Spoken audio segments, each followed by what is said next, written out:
who's the head of strategic marketing at Pure Clarity. Hi, Joe. How are you doing this morning? Oh, hi, Liz. Good, thank you. How are you? I'm good. I'm good. Do you want to just give us a quick overview about Pure Clarity and your background?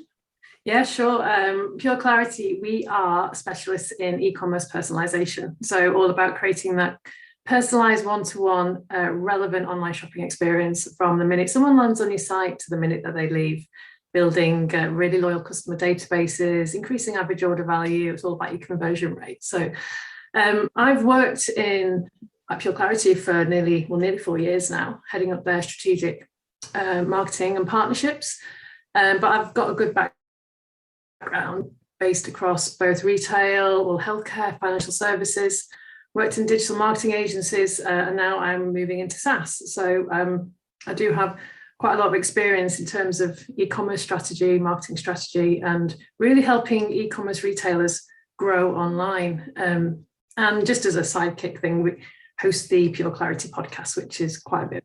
So if, bit of a dig there, check it out. Thanks, Joe. And our other panelist is also from Fluid Commerce, and he's our very own Rob Himlott. He's our e-commerce account director. How are you doing, Rob? You okay? Hello, everybody. Yeah, I'm all right, thank you. So do you want to just explain a little bit about what you do at Fluid and your background? Yeah, of course, yeah. So, yeah, hi, everyone. My name's Rob. Like Liz says, I'm the e-commerce account director at Fluid. I've been with Fluid for just over about a year and a half now on agency side. Previous to this, I was actually on the client side. I've worked my way up through bricks and mortar stores to managing online stores and head of global for another business as well. My background lies in obviously for the business growth in development. I'm just looking to basically hopefully help some of you today prepare for sales over the next few months and obviously leading forward. Thanks, Rob. So before we kind of get stuck into the webinar itself, I just want to draw everybody's attention to the Q&A section, which you should be able to see at the bottom of your screen. The Q&A is on, so please do pop in any questions you might have in there and we'll answer them at the very end of the presentation. A few people are also kind enough to send us over questions when they registered for the event, so I'll make sure that those are answered at the end as well. Oh, right, let's get stuck in. For a little while now at Fluid Commerce, we've been talking about how we can always continue to improve and develop our client sites so that we're always offering a superior online shopping experience. And the idea of creating an e-commerce store that matches or reflects the in-store experience is something that's really captured our attention. Because what's really interesting is that while e-commerce technology is always developing and it's always becoming more sophisticated, the last 18 months have obviously seen the game raised exponentially. Never before have retailers been able to offer customers so much as part of their online experience, from things like personalization to customer service, delivery, payment options, to helping customers really understand and get a good sense of what the products are before they buy them. It's just been boom time for this kind of tech, tools and solutions. And the retailers who've been really standing out and excelling these past few months, 2 years, are the ones who've been taking advantage of this boom. They've not just sat back and waited for things to get back to normal. They have really spent the last few months investing in, upgrading and developing their online stores. And at Fluid, we know this because over the last couple of years, we've produced a series of reports that look at different retail sectors. The main ones being home and garden, jewelry and accessories, health and beauty. And in these reports, we've evaluated and scored the brands we've looked at for e-commerce best practice. And because of the timings of the reports and when the research was done, we've been able to see before and after the pandemic. And it's given us a really clear snapshot of what brands were doing before and what they all have on their websites now. And what's been really clear is that those retailers who have stayed at the top of the game, stayed in the top 10, or the retailers that have come from number 50, number 40, up to the top 10, are the ones who've made significant developments to their stores. Take the most recent example, most recent report, Health and Beauty, most of the top 10 had gone up 15 percentage points, which was considerable. And there were three main areas that they looked at. So it was speed, delivery, and payments and checkout. Those are the areas that they really invested in. And these are all really important parts of an online customer experience, because, you know, if your online experience is good, your shoppers are going to shop more and they're going to keep on coming back, they're going to buy more frequently. So how do we gather all this insight into creating the in-store experience online? Historically, you know, brands have always just wanted to match the visuals, what the store looks like physically, the brick and mortar store, to what it looks like online, and sort of just leave it at that. But because there's so many options now available with things like customer service and personalization, shoppers are finding it more useful, more convenient, more helpful, and, you know, just more fun to shop online than to go into a real store, which is great news for online brands. I did a bit of research before coming to this webinar, and found that earlier this year, before Google did some research, and they found that before COVID, 25% of people bought their beauty products online. And as of March this year, that's doubled, 52%. And fashion, a similar doubling. They've gone from 29% pre-COVID to 63% of people buying their fashion goods online. Now, lots of that's been driven by necessity, but obviously with shops being shut for so long, online demand is here to stay. It's not going to go drop back down. The trick that we have now as e-commerce brands is answering one quick key question. How can we retain these new customers that have found our brands online the past 2 years? And in a nutshell, the answer is to offer a superior shopping experience. So for a more detailed explanation of how to achieve this superior shopping experience by creating the in-store experience online, I'm now going to hand over to Joe and Rob, who have been very patiently waiting for me. If you do have any questions, just pop them in the Q&A. We'll get through them to the end, and any other business, just add it into the Q&A. We'll get to it. Rob, I think you are going to kick us off with UX. Is that right? Yeah, we've broken these slides down into 3 different slides, and just to give you a really sort of easy understanding of what we're trying to do with this, I'm going to start with basically creating about the perfect UX for a store. I work with quite a few clients on my side, and I've seen a lot of people adapt, especially their homepage and their landing pages, to be a lot more trading focused over the past 18 months, 2 years. So, you know, I use Labeling as an example. Labeling Leather, a really good website which we manage.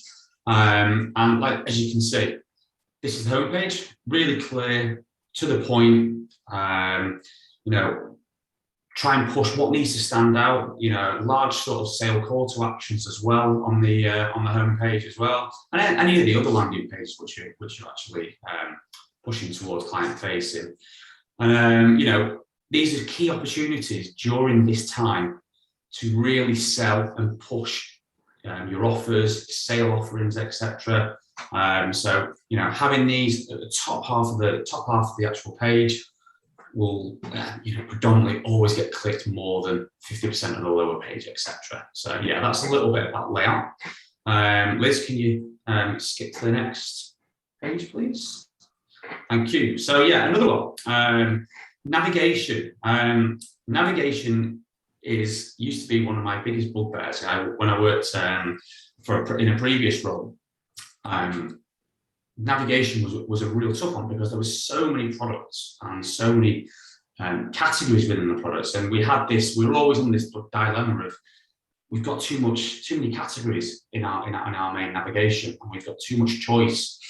And it was, somebody had told me something. I think it was I think it was a chap from IKEA who looked after their UX, and it will always stick with me, is this saying of defeating the tyranny of choice, and that still sticks with me today. You know what that means is, don't overcrowd. You know, you'll lose customers within your navigation. Navigating should be just as easy as scrolling through a store. If you go through a store and everything looks like a jumble sale, customers are never going to go and find. If your store is tidy, customers will find, and if there is good signage, you know, signposted to those correct products which you're obviously browsing for, your customers will get there a lot easier. So yeah, and also obviously within within the navigation sits your site search as well. Always have your site search really, really easily readable as well. I'll go into site search a little bit on the next slide as well, but site searches often convert 2 to 3 more times over people who don't actually use site search. So that's another really, really good thing to having that top head navigation. I see a lot of websites, I see a lot of e-commerce stores have a very, very small site search within their navigation or above the navigation. So really, really important. You go to the next slide, please, Liz. Layered navigation, another big one on your category pages. This is, if you were to go into a store, we've got to keep references back to going into a store. If you go into a store, one of the first things that you will do is look around, look for signage. Your layered navigation essentially works in the same way. Like in the same way that you would actually speak to a customer or a store assistant within the search, you're refining what you're looking for. You're trying to get to that product a lot quicker and a lot easier. So having good filters on your category pages, but at the same time, not overloading as well. Again, it goes back to the layered navigation, the actual navigation part. Too much choice can really confuse customers. An example that I used here on the top was from Moda Furnishings, one of my clients.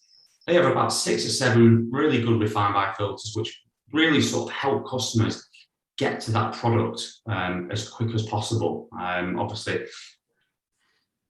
sites that don't have layered navigation, you've got a lot more chance of actually bouncing, that customer bouncing. So again, like the company below, Marlin Goats, I'm not going to pronounce it actually, Liz. They don't have any sort of layered navigation on their site, and it's quite hard to navigate around. Definitely worth having layered nav. Also, sale filters as well. An actual sale filter in your layered nav, especially around sale time, really helps. And also a good thing to do is actually benchmark things. We use Hotjar quite a lot with a lot of our testing, and we do actually see, we take a section and say, are people actually using layered navigation? And the people that do use layered navigation does work, but just make sure they are working for you. And like I say, don't have too many. Go to the next slide, please, Liz. Thank you. Just to touch on search again. So from what I've always gathered, and the sort of experience that I've always had, there's a couple of types of customers. Your customer A will ask for help from a store assistant. They are a searcher. They're the people that will generally use the site search. And then obviously the other customer B, will tend to navigate around the store a little bit. They're what I will call a browser. They are more likely to use your actual navigation. Just to think about those two customers when building out your website or improving it. One thing I will always say as well is a lot more people are going towards this sticky header search, whereas as and when you scroll through either desktop or mobile or on tablet, your navigation and your search is always prevalent at the top. And that, again, just reminds people that, again, it's a good way of getting to products. One thing which Joe, I think, will touch on is obviously having a good site search within your site as well. So like something like pure clarity personalization within search can actually help drive better conversion. That works by AI. It actually sees what more people are, with keywords, etc. That will actually bring up better results and hopefully get the product to that, the product that they're really after. And then just to touch on what I said before in the navigation slide, search generally converts 2 to 3 times better than customers not using search. I see this across all my clients, so I definitely believe that statistic going forward. It's a good one to use. So I think that is the end of my slides for the moment. So I'll pass over to Jo. She's going to talk about branding themes. Thanks, Rob. What I touch on here is, sometimes this is overlooked between the online store and the in-store experience. The fact is, the purpose of branding is not only to ensure that your company's product remains, at the forefront of your customer's mind. At the end of the day, you're wanting to gain a loyal customer base. So your customers or your target audience should always be able to relate to your brand wherever they see it. Okay, it's making sure that it's consistent across all the channels. So that way, a clear message will always be sent to your customers, regardless. If anybody hasn't visited your high street store, your online environment is that, it has to be a glimpse of what they should expect in person and an introduction to your brand values. Simplicity is just key. Rob's talked about navigation, but visual consistency is crucial in all areas of your page design. So you've got to make sure it aligns. So make sure that your online store, your fonts, your colors, and displays and signage, that there's synergy between them all. So any customer is going to recognize your brand. Think, for example, of someone like Apple. It's a huge brand, it's global, but, the company prominently displays its logo in, exactly the same. Customers expect that grey product images, clean black fonts, white backgrounds across all channels. So if you can create that consistency, then, it's going to have a huge impact. People know exactly where they are. We've got an example there, Cabbages and Roses, which is one of our clients, which is a very high-end fashion lifestyle brand, and they've really nailed the branding that they have both on and offline. So to check them out. So move on, please, Liz. Back to you, Rob. Oh, is it? Is that back to me already? I didn't expect. Yeah. I forgot that one. That's good. Okay, yeah. We want to talk about layout especially on your sale page. Now this, I'll give a good example here, was the company that I used to work for Ellis Brigham, Mountain Sports. They're a good example actually of what we're talking about now. They're a 20 plus store, bricks and mortar, but they also have a large online presence. They also have, I think from what I remember, they have about 9,000 or 10,000 products periodically going onto the site due to the actual changing seasons in clothing, etc., possibly even more actually. So they have a big sales section. For me, sales sections, when you are working with that amount of products, need some sort of landing page. And as you can see, this landing page here, it's a very, very simple landing page. It's got men's sale, kids sale, women's sale. And it also breaks things down into like a brand sale as well. And then also like an activity sale. That's all it needs. Now, whereas if you were to go on to, I'm just thinking of another site that I recently go on, Nike.com. It's one of my favorite websites, but for me, it does lack a little bit of coordination from a sales section, because I find myself trudging through products. So yeah, through product pages, reams of product pages, trying to find that one product, unless I use the layered navigation, of course. But I think landing pages for bigger websites, and not even the bigger websites, some smaller websites as well, it does get the customer to the product that they are searching for when they are in sale hunting mode. So yeah, my big takeaway, which I will definitely say for this, is have a sale landing page. It does help improve. So yeah, do you want to go to the next slide, please, Liz? Thank you.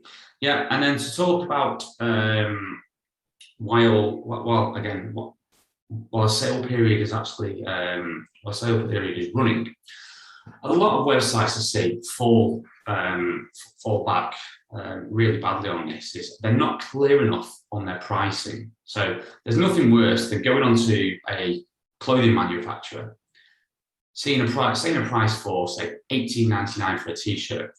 You go onto the site and you go onto that product page. There's 3 color versions which have 4 sizes in. That's 12.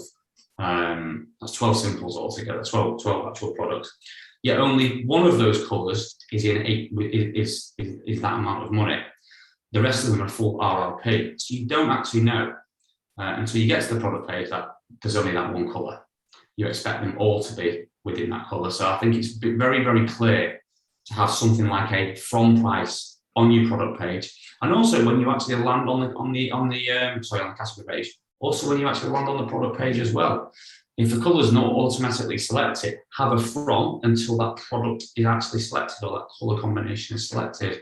I think it's really, really, really important, because you will make customers agitated when they're looking around or when they're actually surfing around the site and actually looking for bargains.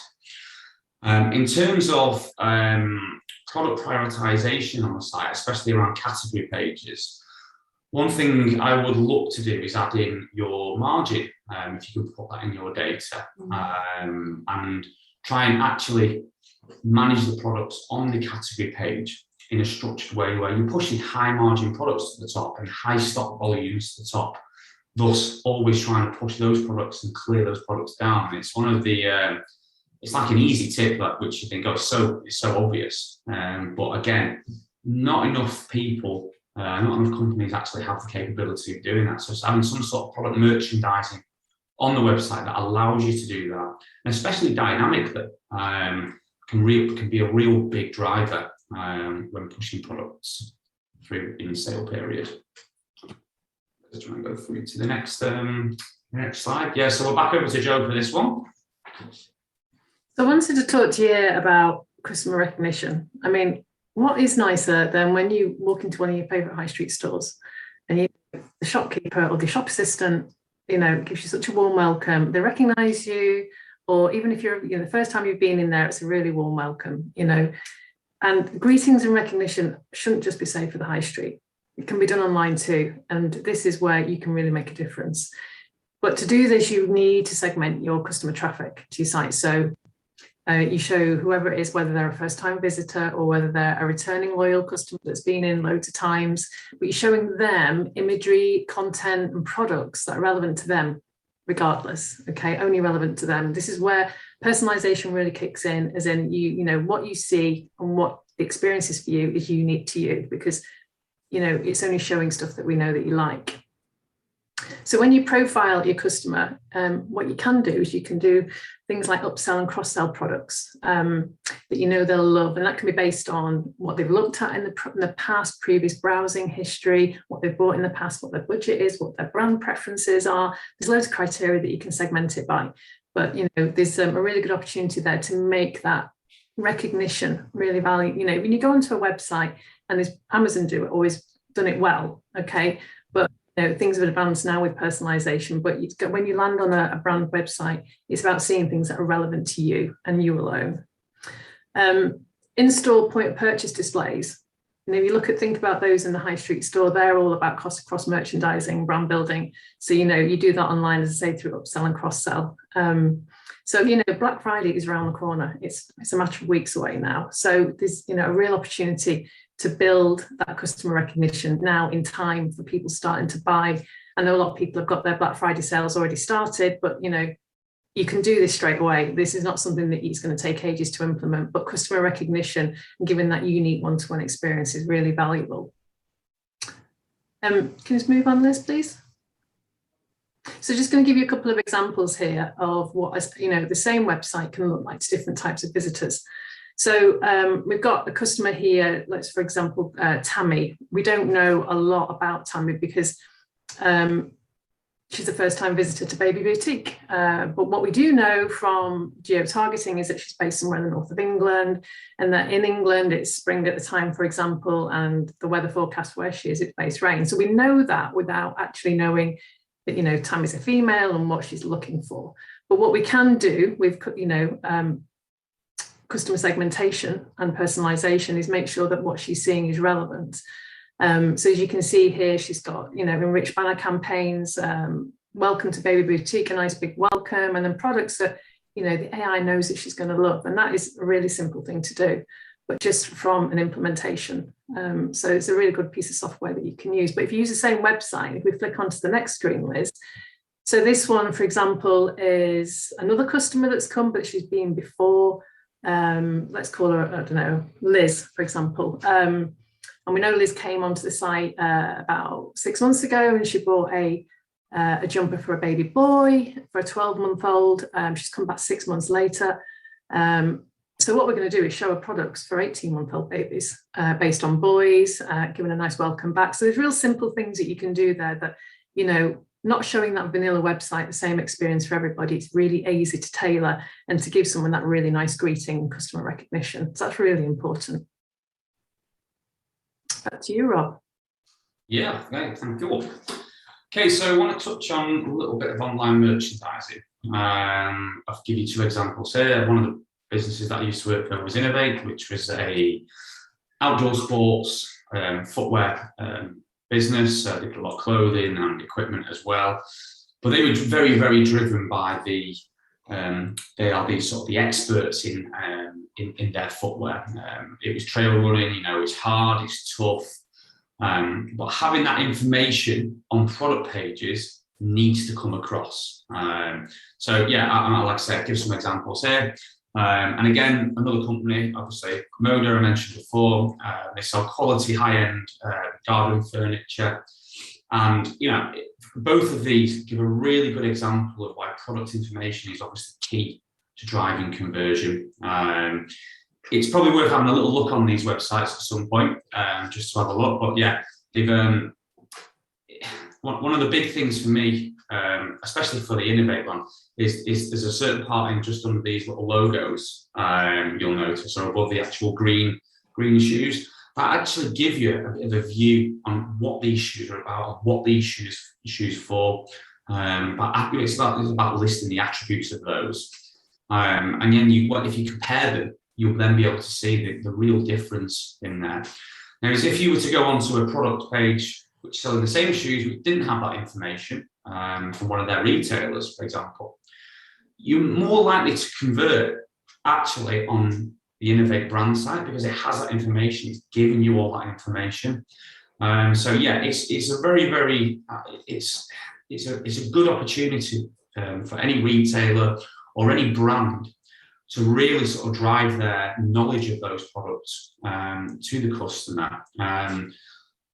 Other things like aftercare, delivery costs, lead times for products. Lead times is a big one for Moda.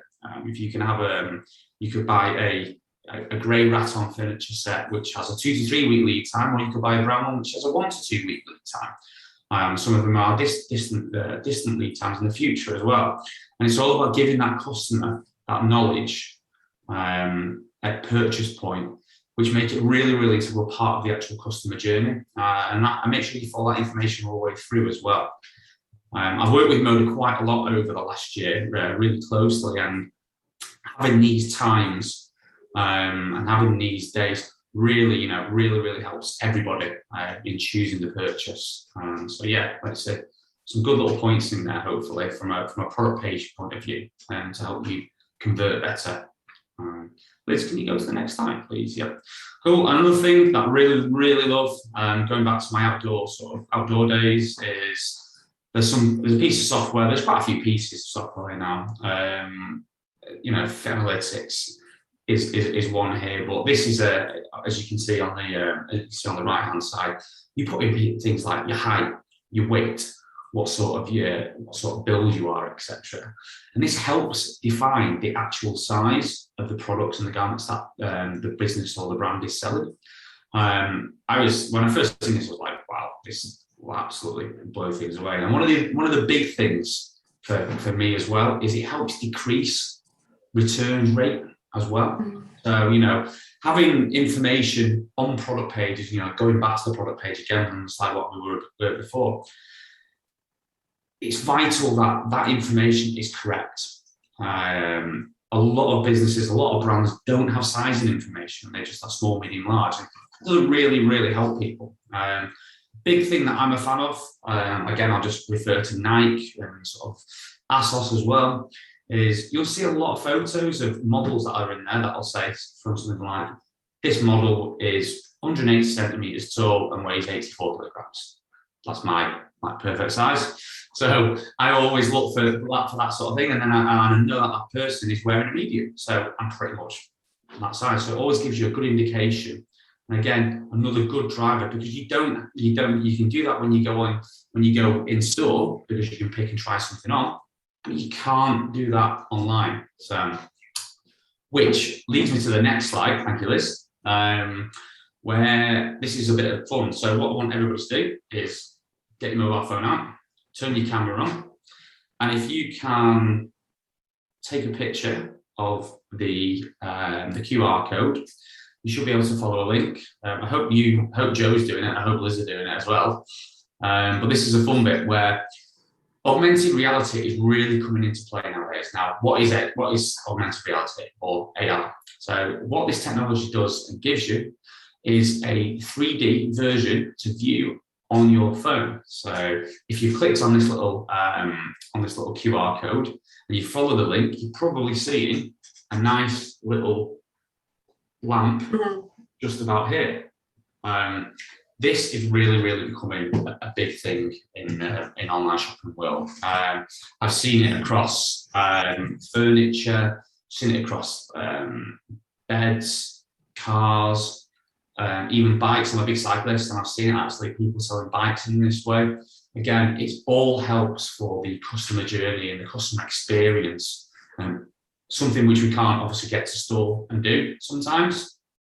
So yeah, and just to touch on like another part of this as well, as I'm working on a project, but this coupled with a 2D and 3D planning software of being able to map out things within a certain area, and then viewing everything via the AR app is just a big conversion driver. You know, it shows experience.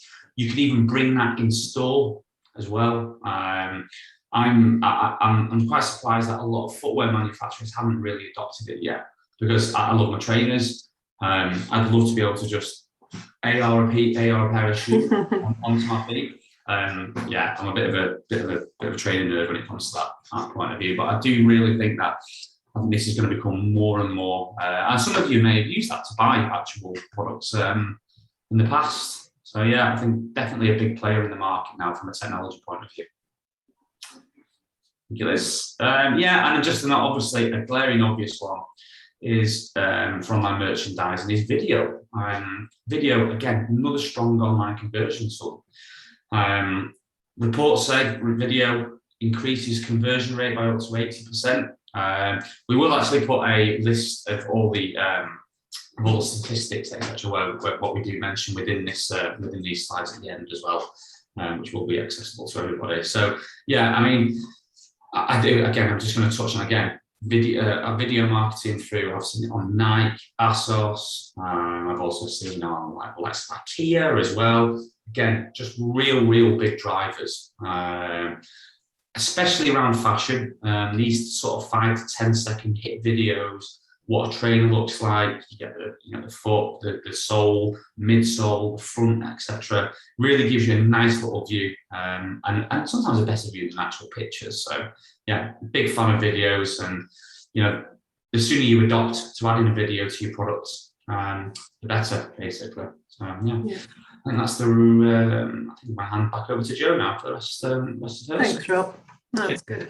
I wanted to touch a little bit about sales support. So when you go into bricks and mortar, when you go into a high street store, there's always somebody there to help you with any questions that you've got. You go in and you look at products, and generally, a lot of the time, you are going to have a question about it. Okay, if you're not sure, because people, as they learn about your product, your products, your brand, it's really important that you build the trust with them. So there's ways that you can emulate that in-store experience online through. There's quite a few ways that you can do this. First of all, it's about you making sure that online you deliver what you promise, okay, and building an exceptional customer service. It's really easy just to sort of put products up there, but people want to know when they're going to get it, what the product is, any questions, you need to talk to somebody there and that you offer that functionality. So I would say, first of all, if you can offer reviews and ratings. I know personally, when I'm buying anything online, I always look for reviews. And if I can't find the reviews, 50-50 chances I won't buy it. I always do look at product reviews. They are social proof and an indicator of the service level that you offer. And if you can build your reviews and ratings, you collect higher quality content for your site. And that's what people are craving now. Just going back to the video that Rob's been talking about, just going back to the augmented reality, it's all about, who's using it, what does it look like, what do people say about it? So reviews are absolutely key. There's companies out there. So reviews.io, say that again, reviews.io, for example, they're a great company, suiting all sorts of business sizes. And they, really cost effective and really easy to plug in. But get reviews on your site, allow people to give you their comment. And remember, even if someone puts a negative review on, it's not always a negative review, because it can be bad for somebody, can also be positive for somebody else. So, but people are honest, they know that people are going to complain or be grumpy about something. It's just life. But reviews are very much an endorsement of your product, and without them, it's sometimes quite hard to sell. So I would definitely say offer reviews and ratings. Joe, I think reviews as well is how you respond to them. I think. Absolutely, yeah. Especially negative reviews. If you have a good response, it shows that you have good customer service. So I'm a big fan of that. Yeah, me too. Yeah, exactly. And then on top of the reviews, because those are sort of two-dimensional in a sense, but if you can offer a live chat functionality, and I'm not saying you need somebody, because a lot of us shop online at 11 o'clock when the kids have gone to bed and we're done, you get a bit of time, especially now coming up to Black Friday and Christmas, it's all going to be a bit of secret shopping. And sometimes you want to ask questions. And I'm not saying you've got to have somebody on live chat 24/7, because that's not always possible. However, you can do things like autobots, so personalized autobots that give really intuitive product answers, information about those products. What you're trying to do is just stop people from exiting the site because they can't find the information that they need. E-commerce live chat, for example, enables you to understand, what it will do. It'll show you what people have been looking at, what they've bought in the past, the products that they're interested in, all within the admin itself. So when you are talking to that customer, you know exactly what they've looked at, and you can say, well, actually, I think you're going to love X, Y, and Z. But live chat, yeah, definitely a tool that I feel that you need to get onto your site as well, because that does emulate that in-store shopping experience that people have when they go on the high street. Moving on from that, though, just in terms of sort of, transparency and support, it's really important. The biggest tip I could offer is for you to make your delivery and returns policy really visible on your website. People like Amazon, click. God, it's here in 2 minutes. Every delivery's there the following morning. It's just too easy. But not everybody's Amazon. Nobody's got that kind of monopoly and buying power and, operational power. What people do want, though, is just to know, if you say it's going to be delivered in 7 days, make sure it's delivered in 7 days. And how much is it going to cost? So don't let people go all the way through to the checkout and actually going to actually put the payment details in and finding out that its costs are just, I'm not paying that for delivery. Be open and transparent about it. People appreciate it. And if they know upfront, your conversion rate will be higher. So yeah, just timescales and delivery costs are really important that you talk to people about that and make it very visible. Don't be shy about showing it, because it will be a make or break point. Consider giving free delivery thresholds. A lot of people say if you order values over X amount of money, it's free delivery. So if you can, it's a great incentive. Free delivery, I don't mind paying an extra £5 because I get free delivery. Psychologically, it's a bit strange, but it works. So consider giving that. And then, when I'm buying things online, especially if it's a bit of a bulky item or a bit of an odd, you just think, how easy is it if I don't like it? How easy is it, can I, to return? What's it going to cost me? What, delivery carriers can I use to get it back? And when will I get my money back? So again, just make that very transparent, about how easy it is to return something, and people think, well, if it's easy, if I'm given a prepaid returns delivery shipping note, fine, absolutely no problem there. So just be very open about that. And if you can offer a, good old-fashioned telephone number on your website, because there are still a lot of people out there that just want to pick up the phone and talk to somebody. Live chat generally is there for people out of hours, or just people that just don't want to speak to somebody on the phone. They just want to find out for themselves. But if you can offer a customer support phone number on your site, if you've got one, definitely make it visible. Yeah, definitely agree with that. It was actually, just to touch back on some of that, Joe, we actually added live chat when I worked at Ellis Brigham to the site, and it reduced the number of phone calls overnight. Yeah. and customer service team can, customer service team can handle 6 or 7 customers at the same time rather than just one customer. So it does work, it really, it does definitely does work. I love a good live chat. Yeah. Cool. Okay. Yeah. So one thing I want to touch on is some technology. So, who's heard of headless technology? Everyone put up their hands. Oh. Yeah. So what we've seen is a big shift towards headless technology. Headless technology is, or technology, PWA, is a type of, it's basically your website, but it's more of an app version. Everything's JavaScript, and everything's sort of API based. And the speed difference compared to sort of bog standard normal websites, I would say, it's hard to describe it until you've actually used one. But yeah, the difference is frightening.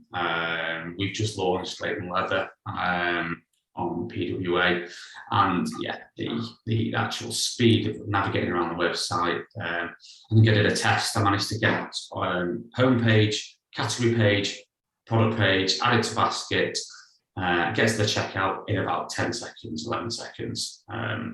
So yeah, the benefits of a PWA. So a PWA works, like I say, it works as an app, but the app is actually based on the website.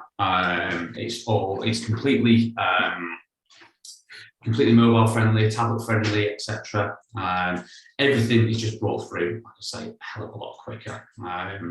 I will, again, like I've mentioned, it's probably worth checking Leighton Leather website out after this, just for your own information. But we are starting to see a lot of people get very, very interested by this software, but more than anything, it's technology. So I do think it's going to be a huge driver over the next few years. And you'll see there's a lot of sites that already have adapted this technology. But yeah, if you're thinking about doing something big and you've got the budget especially for front end work, definitely look towards headless technology. It is the future, I can tell you that.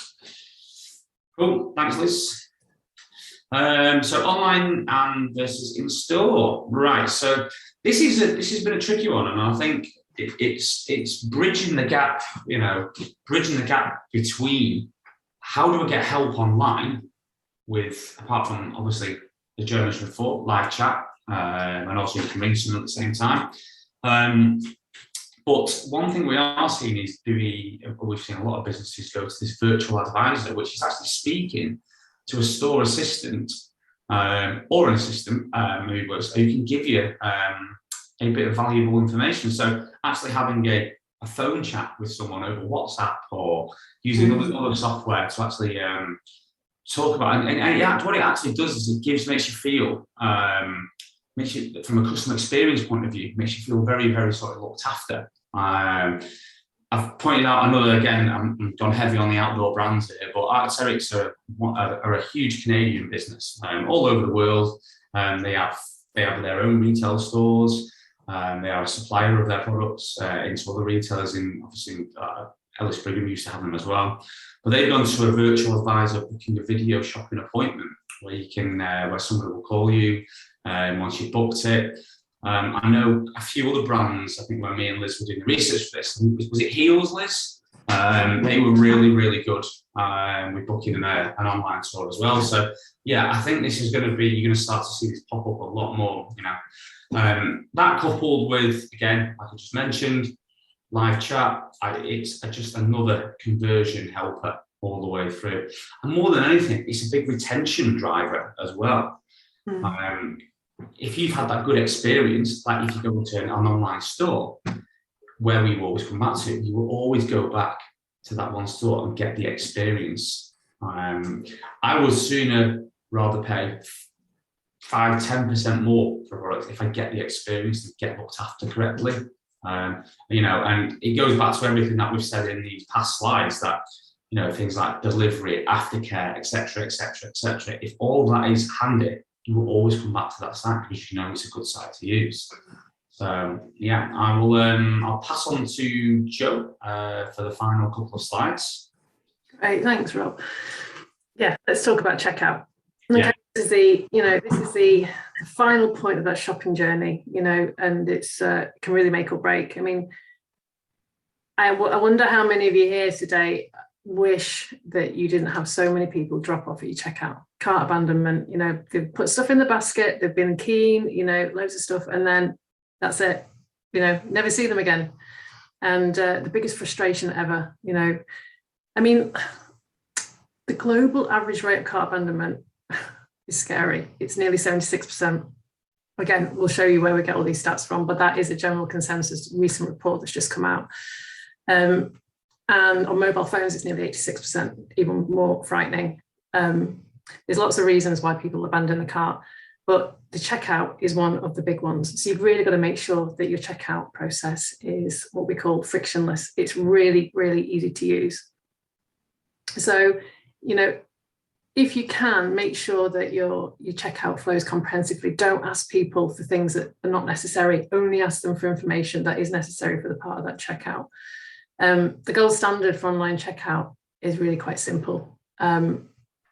Keep it frictionless. It's the same as the in-store experiences, keep it frictionless. Don't interrupt, just let people get on with what they're doing, but make it really, really easy to do. Goes back to what Rob's talked about with finding products, search, all of it just needs to be frictionless and really obvious. So, because your customers will appreciate a clutter-free checkout. It's not bombarding them with messages and questions. Even remove your navigation of your website once they're in the checkout to stop them and make them focus on putting their payment through. Think of each person, the question when you do create your checkout, is it necessary? If your checkout is smooth and your experience should be similar. I'd say keep it clutter-free, as I said. Try and offer a guest checkout. I don't always like to provide all my details when I go onto a store. I don't want to create an account before I can go on and buy. I just want a quick guest checkout. So 23% of customers abandon if they don't get the option of offering being able to do a guest checkout. So just think about that if you don't already offer that. Think about how your checkout works on your mobile. We all know we're all buying more on our mobiles. It's just the way it is and the way it's going to continue to grow. But checkouts on your mobile, look how it looks. Have a look how the experience on your mobile, because it's make sure it's responsive. Make sure that it's adapted for mobile. It's only capturing that information that's needed. So yeah, if you can, just make sure your forms are working well. Address any security concerns. Make sure people feel safe, that they're confident. And if you can, provide them with a discount code box. If you do provide them with a discount code box, one of the biggest bugbears is thinking, oh, I didn't see a discount code, so I'm going to go back and find it. It was one of the reasons you might also lose them. So if they are in the checkout, make sure they've got their discount code pre-populated. Don't make them go back and find it, because once they've left your checkout, chances are you won't find them again. On to the next slide, please, Liz.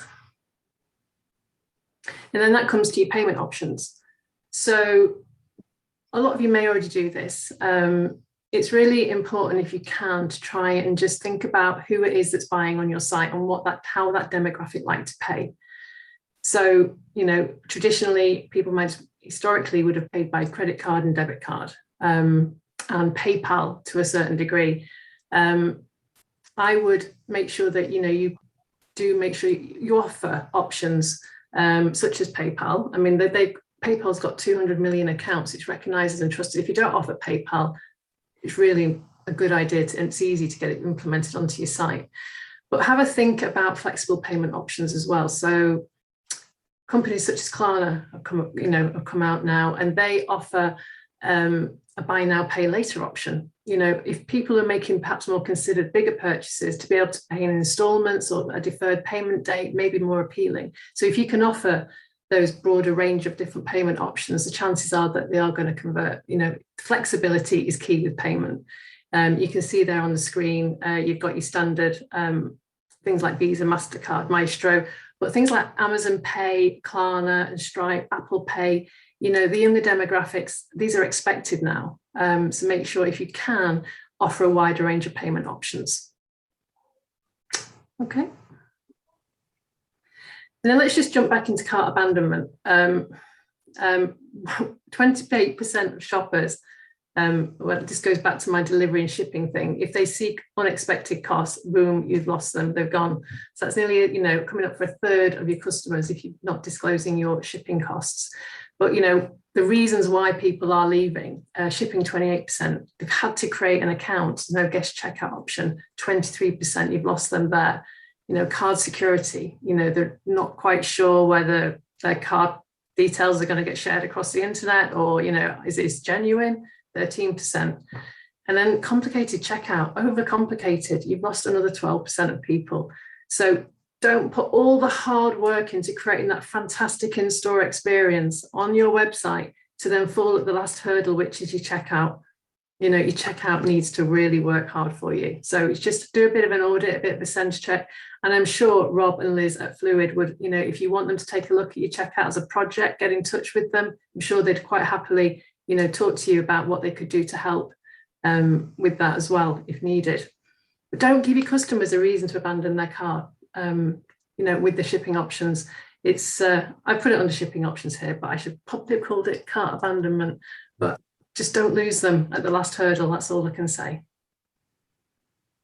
Okay. Agreed. So yeah, me and Joe came up with some sort of key takeaways from this. So I'll go with my first. The first point was all about trade. Trade your website and maximize sale opportunities as much as you can. Simplify your navigation and layered navigation. Again, just to touch on that, make it so easy for customers to get to that product first time or second time when searching. It really, really helps. Be clear on pricing. Again, just refer back to my other slide. Don't confuse customers with incorrect pricing on products and category pages. Have valuable product information and fit guides. They're a big part of converting customers. So make sure all of this is done as well. Another thing, what I wanted to add in here was plan ahead. A lot of businesses leave things very, very last minute. Have a set structure. If it's a couple of months before, have that plan ahead. You can always change. And again, it's always good to sort of cross-reference your plans from a couple of years back or a year back in terms of benchmarking how things went, and also set some expectations for yourselves as well. It's another good thing to do. And then, again, just on my last points was embrace new technology or get left behind. If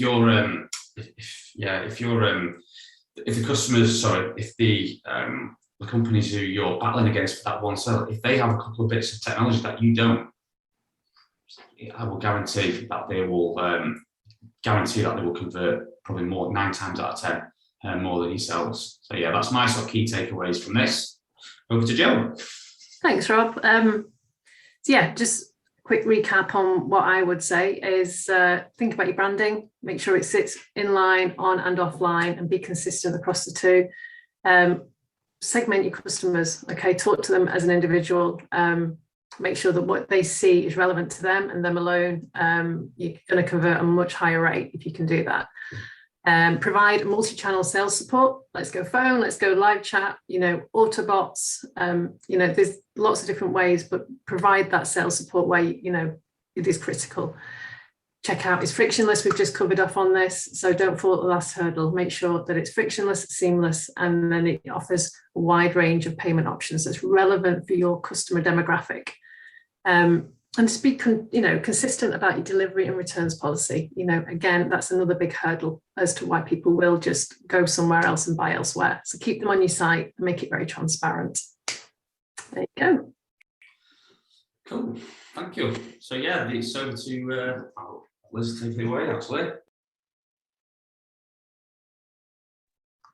Right, thank you, everyone. Thanks, Joe. Thank you, Rob. That was very in-depth. I think we covered everything you could possibly do to want to recreate the in-store experience online.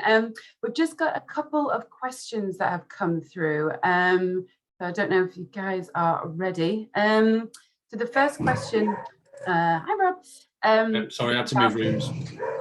Oh, there we go. Oh, Rebecca's just popped up with one question from Joe. How easy is it to get started and use software like Pure Clarity? Hi, can you still hear me? Because my video's just playing silly beggars. Yeah, we've got you. I love Zoom. How easy is Pure Clarity? Thanks for the question, Rebecca. Yeah, Pure Clarity is really easy. It's a plug in and play personalization solution. So we've got approved plugins. You know, whether you're on Shopify, Magento, Xcart, BigCommerce, WooCommerce, whatever you're on, it's just a download and plug in. It's really easy to get started with it, and it's in terms of how intuitive it is. It basically we have wizards within the system, and you just get going with it, and matter of minutes, and you don't need a developer. So really easy. That's what we like to hear. A question for both of you, as somebody emailed in with this earlier. Black Friday, it's really soon, it's coming up. What is the quickest or simplest thing I can do now that will make an impact on sales? So I'll throw that over to Rob first, if that's all right. Yeah, of course. Preparation. Be prepared. We've got 2 weeks to go. I would definitely look at what, obviously from a product perspective, and how you're going to actually offer those products to the customer is a big thing. I touched on obviously in the slide about a landing page, about prioritization of the products on the page. They're one big, you know, they're big conversion drivers if you have them ready. Obviously, all of your marketing can always point towards that as well, you know, from your social, from your email, etc. So yeah, just a little bit of preparation goes a long way, to be honest with you. And like I touched on just in the last couple of slides, don't leave everything to last minute. Don't jump, you know, don't react. Be prepared. That's one big thing I would say from a takeaway point of view. What about from Pure Clarity's perspective, Joe? What's the quickest or simplest thing we can do to impact sales now? Well, you know, in addition to like what Rob just said about planning, I would recommendation would be to look at solutions that are really quick to implement. So we've talked about, I mean, I will talk about Pure Clarity till the cows come home, because I think and I know it's a fantastic product, but think about, if you're not doing reviews, plug in your reviews, get them started, let people start talking about your products. So look at solutions that have that plug in and play functionality that take literally, you know, no time at all to get them started on your website, and start reaping the benefits now, rather than, you know, thinking, oh, it could be a new year thing, because these solutions, you know, start to make an impact from day one. So, you know, do it today. You know, if you've not got them on your site, just start using them now to start creating that great experience. I mean, the other question I had is sort of similar, but I'll see if there's a slightly different answer. It is about planning. I mean, obviously there's 2-ish weeks now until Black Friday, but in an ideal world, like, when would you start planning for the big, you know, peak trading season in Q4? Rob, Yeah, I mean, when I worked for Innovate, it was a lot more of a trading focused role. We tended to focus at least 6 to sort of 9 months before. You know, we would be constantly reviewing how Black Friday would be, how it was last time. You know, from I think it was like 9 months. We would then start putting that plan together for the next. Obviously, from a forecasting perspective with products, we would have to make sure products were ready for then, in terms of actually being made and built. So yeah, I mean, having a very, very sort of clear plan 6 months before is a good base to start, and that goes for everything. That you know, I used to work with a marketing team within the business, and we would literally set a structure for that whole year, and even up the upcoming year of having certain dates. Like, you know, we used to drive a lot of products within, drive a lot of sales through America. Focus on those dates, the sort of special sale dates in America as well. Not just UK. A lot of people forget about that. So yeah, it's a big thing to have. I would say at least 6 months before, and make sure you stick to that plan. Or, you know, like I say, be flexible with that plan, but make sure you have a plan. Essentially, just have a plan. That's the plan. That's it. I'd agree with that. You know, when I worked back in retail, it was always at least 2 seasons ahead. Yeah. Good. It's a good thing to keep remembering. One last one for Joe. How easy is, or what is the limitation of customer segmentation? Oh, right. Good question. There is no limitation. There isn't, you know, because every business has a very different customer base. Okay, so there's never a limitation. You select the criteria of how you know, segment your own customers.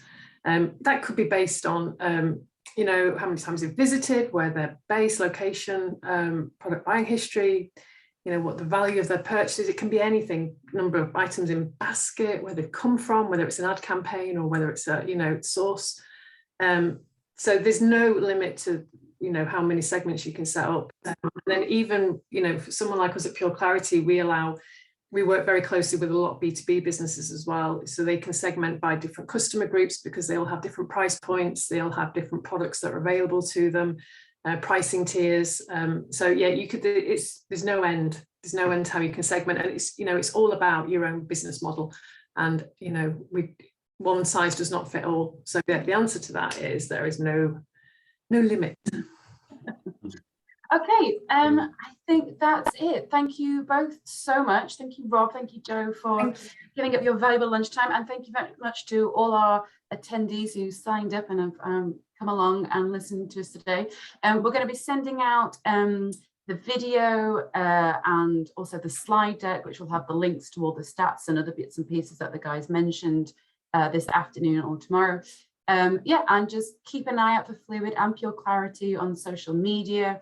And we've got an email newsletter link if you're excited to get on our newsletter subscriber list, and I'm sure Pure Clarity has something similar. So keep in touch, and we'll be doing another webinar soon. And thanks. Have a great weekend, everybody. Bye. Bye, everyone. Bye-bye. Have a good weekend, everybody. Thank you. Bye.